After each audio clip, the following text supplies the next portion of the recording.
Jake Asman Show. Time now for some quick hits. We gotta move quickly. There's no time. Move fast there, come on! And here we go on a Monday installment of America's favorite sports radio segment. It is time for quick hits right here on the Jake Asman Show. And quick hits this morning is brought to you by Freol Deep Penetrating Oil. Industrial strength Freol spreads deep into your rusted or frozen parts, freeing them with ease. The 3-part formula delivers 3 times more lubricant. It takes less spray, less torque, and less time than any other penetrating oil to get the job done. Freol is also body shop safe, which means it's safe on paint, plastic parts, and is silicone free. You can find Freol on the shelves at any AutoZone, O'Reilly, or Napa Auto Parts store, and also at select Walmart stores. Man, oh man, is it a good time to be a fan of the New York Knicks. The Knicks are going to dribble this out. A 122-112 Knick win in overtime. 6 straight victories for the New York Knicks. 6 in a row for the Knicks. They were 2 games under 500. Now 4 games over 500. They beat the Pelicans at Madison Square Garden yesterday, 122-112 in overtime. Who else but Julius Randle coming through? 33 points, 10 assists. Best player on the court yesterday. He went toe-to-toe with young Zion Williamson. And, man, the Knicks are playing such good basketball. We joked about it at the top. It's like the Yankees and the Knicks have basically swapped places so far.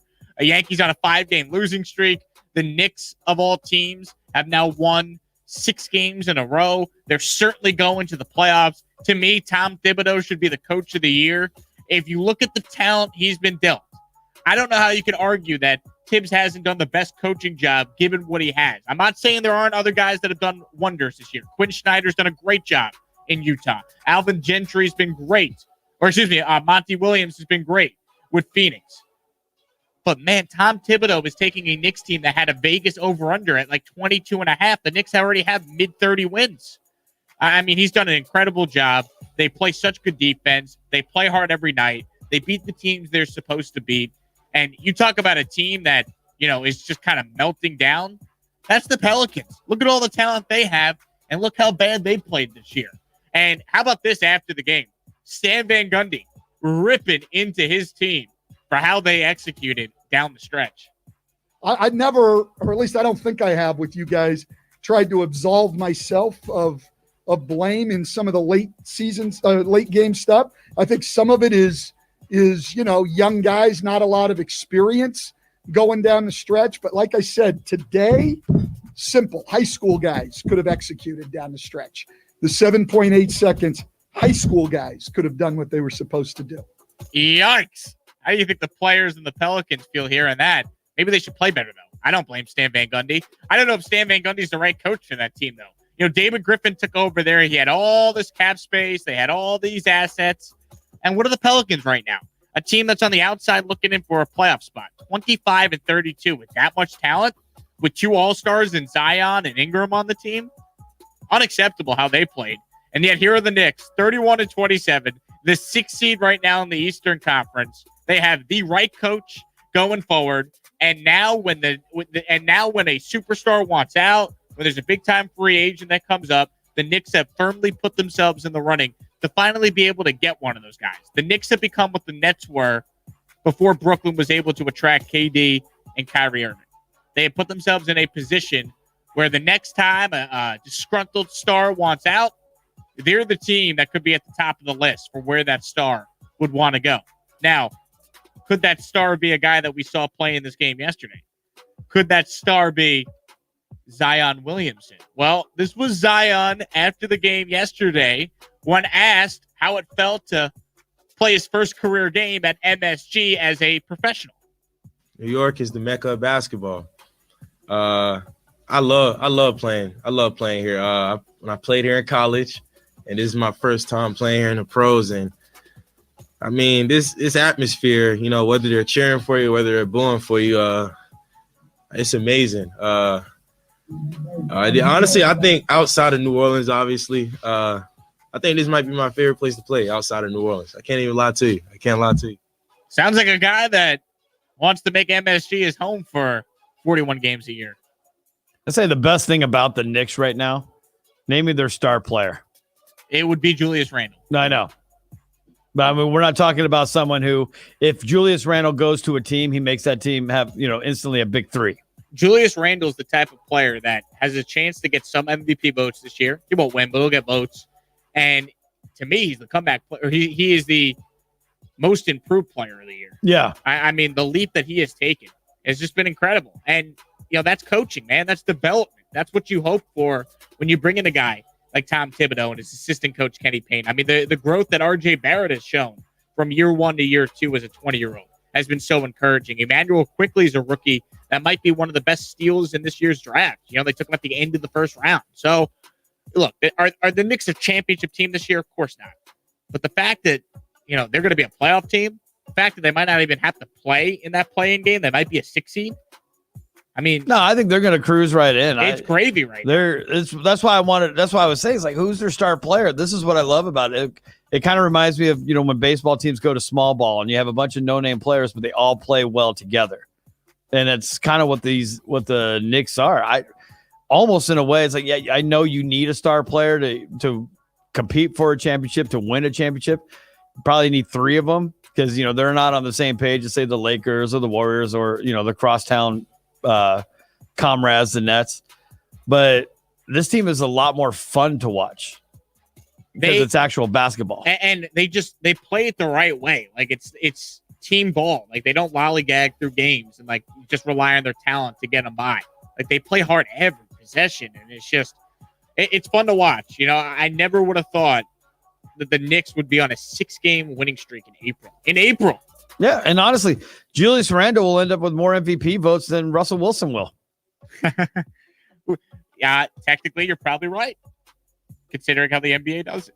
You're right about that. Justin Mater asked an interesting question on the live stream.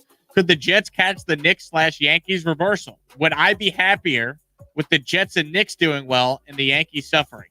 I will never be happy with the Yankees suffering, but if the Jets have a good year after the Knicks have had this type of year, oh my God, I'd be giddy. I mean, if the Jets somehow were in playoff contention going into the last month, I'd be giddy. It's been 10 years since the Jets have been in the playoffs. So then explain to me, where do the Islanders stand in all this?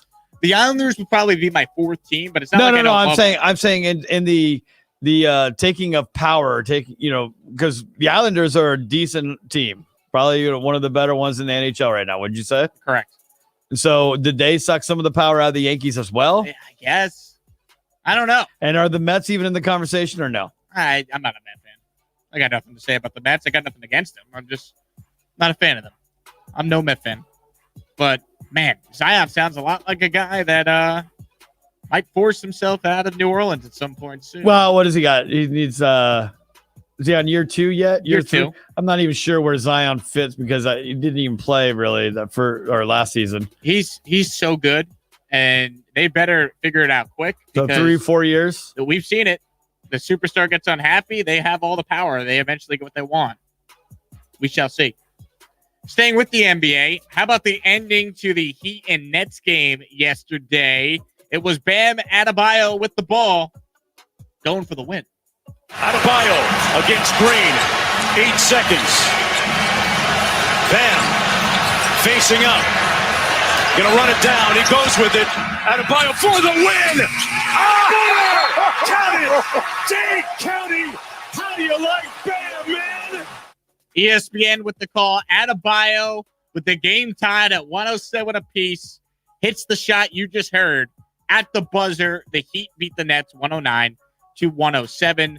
You look at this game yesterday, and it could have been, one of those epic games where you get 2 teams competing in the Eastern Conference. And it still was an epic game, but the storyline from the game is unfortunately not that shot. It's the fact that Kevin Durant came back. He's finally healthy again. And after just 4 minutes, he has to leave this game with a thigh contusion. Durant's missed 33 games this year. 24 of those relate to a hamstring injury. 6 of those were due to the COVID procedures. But you look at the Nets, as great as they are, and they are great. The big 3 they have of Durant, Harden, and Kyrie Irving, they played 7 total games together. 7. And I just wonder how that translates to the playoffs. There's no doubt the Nets rightfully are one of the top teams in the league. And right now in Vegas, they have the highest championship odds. They're the favorites to win the whole thing. But I just think if you don't develop any chemistry with your main players, you could get by in the regular season. But what happens when you face some adversity in a playoff series? That's my big question with Brooklyn. Not that they're not good enough to win, but do they have the chemistry, the cohesion that you need to actually put it all together and win? Like LeBron, Bosh, and Wade, they didn't win year one in Miami. And they played together in the regular season. These guys have played 7 games together all year, and now Durant's going down again with an injury. 100% agree. I don't see them. I see them, not having a hard time in the first round of the playoffs. Probably getting around the second round. Maybe they start to struggle in the semifinals, but I don't see them winning even the Eastern Conference Finals. I think the Sixers are a far better team. I think Giannis can put the Bucks on his shoulders and get by the Nets at this point. You just wonder about the health of these guys. Even if Durant comes back, like how close is he going to be to Kevin Durant? James Harden, who never misses time, hurt his hamstring. Is that because he was carrying the load when Kyrie was AWOL and Harden was hurt, the first time with the hamstring injury? So, look, the way the Nets have just basically punted on the regular season, I think has been a disgrace. I want nothing more than for them to lose. My dream scenario would be they play the Sixers in the conference finals in Game 7s in Philly because the Nets decided to tank last week and rest Durant after he played against the T-Wolves on a Tuesday afternoon and then couldn't suit up the next day and play against the best team in the East in Philly. I'd love the Nets to have to play a Game 7 on the road and lose. I think that'd be the perfect, you did it to yourself moment. But we'll see if they get that far because I just wonder how it translates when you're in a playoff series and end of the game, you need to execute, and you just haven't been in that spot all that much in the regular season, how it translates when those 3 guys face adversity in the playoff game. Yeah, there's no doubt that these guys are probably the 3 of the more skilled players in the league. But like you said, in the playoff time, one of them is going to want to step up and be the hero. And will that create animosity? Will that create tension? Because they haven't played together. They haven't figured out each other to kind of spread the ball around. And all these other teams have been playing with each other all season long. They're used to each other. They know, if I'm going to throw it over here, that guy will be there without ever having to look over there. And you don't have that with the Nets right now. I'm concerned. I think it's easy to say, they'll be fine once the playoffs start. But playoffs are different than the regular season. We've seen that over and over again throughout the history of the NBA. So Major League Baseball we go. I mentioned the A's. They started, 1-7? And they have figured things out. Can the Yankees do the same? Well, at least I hope. As far as the A's, though, how about this? Mitch Moreland up at the plate, bottom of the 9th. We're tied at 2. And then this happened. Moreland steps back into the box, trying to get Olsen home and win the game for the A's. Toward the left side, through into left field, a base hit. Here comes Olsen. Here comes Grossman's throw to the plate, not in time. And the A's walk it off for their 8th consecutive win. It's a 3-2 final today. And there you have it, 8 in a row for the Oakland Athletics. And with the Astros struggling, the A's have now found themselves right back in the mix.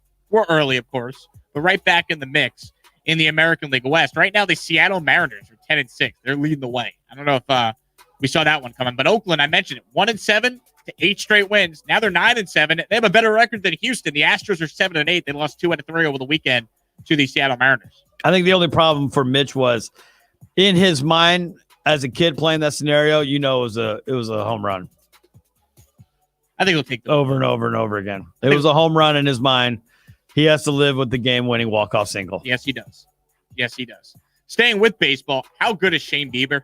Justin Bieber's brother struck out 13, had 10-plus Ks for a record 4th straight game to open the year. And, the Indians won. They beat Cincinnati 6-3. Terry Francona afterwards, when asked, man, how good is Bieber right now? That's why you call guys aces, and he certainly has lived up to that. He's really accountable for, what he needs to do. And it's nice when you got a tough night last night and you wake up this morning and, you see him running out to the bullpen. That makes you feel a little better. He's probably right. I'd feel a lot better when Shane Bieber was going for my team. Is it too late for Shane to say sorry? Well played. You remember at the All-Star game a couple of years ago when it was in Cleveland, Bieber appeared in the game and didn't the Chiron graphic call him Justin by accident? Like someone screwed up in the truck. I remember, I think Justin Bieber even like quote tweeted it or something like that. I mean, Shane Bieber's nasty. That guy is great. Justin wishes he was Shane at this point, right? Shane's probably better at baseball. I'm pretty certain that he is. Shane better at singing and dancing, though. Is he? I don't know. He needs to come out with a little mixtape, and we'll see. Justin Bieber's got a new album out or a new song? Sure. I don't know. Your kids aren't Bieber fans? No. They're not into the Biebs? No, I've raised them right. Okay. I'm just asking. How about this? Brad Stevens, remember when all the rumors about him going to take the Indiana job? Yeah, I thought he was on his way. He already had his bags packed. Well, he turned down the job. But you know what was offered to him? 7 years, $70 million, according to Woj. He turned that down. $10 million a year to coach college. But just remember, there's not enough money to pay the players anything. But you could offer a coach $70 million to coach college basketball. Yeah, I saw that as well. And the only thing I thought of was giving my NCAA football now, my EA Sports. It's in the game. Bring it back. Bring it back now. There's no excuses anymore when you can offer a coach $10 million, coach a basketball team. No excuses is right. But I thought that was wild, but it just shows you an NBA job's better than a college job. You don't have to recruit. The lifestyle is way better. And I'd rather be the head coach of the Celtics. If you can have it. You know what's weird? I think it maybe it's better to coach a professional basketball team than a professional football team. Professional basketball team. Yeah, I feel like from college, if you're a college coach moving on to the next level up, I think it's better in basketball than football. So you're saying you'd rather be a college basketball coach than college football coach? Yeah, I think there's too many headaches with being a college or being a NFL coach. I think it's harder to be a college coach in football than it is basketball. No, that's what I'm saying. I'm saying in those sports moving up, like a college basketball coach, I think it's better to be a NBA coach, like moving up that way, than it is for a college football coach. That's better for Brad Stevens than it is for Urban Meyer. Agreed. I think it's a lot harder to be the head coach of an NFL team than a head coach of a college team because NFL, you don't get to pick your players. No. It's a lot different. And then you also have to deal with the headaches of all those guys going, I'll do what I want. Yeah, and they make more than you. They're professionals, and that's why a lot of college coaches don't work out in the NFL. You did get those headaches in the NBA, but, it's a little bit easier to get to them. Brad Stevens was not going back to Indiana. They tried. Good job, good effort. But he was not taking that job. That wraps it up for Quick Hits here on a Monday morning. Coming up next, a lot of people knocking Jake Paul, but stop moving the goalposts when you do just that. We'll talk about what Jake Paul did, the YouTube star knocking out Ben Askren, formerly of the UFC, in the next segment. Stay tuned. We're coming right back here on a Monday. This is the Jake Asman Show.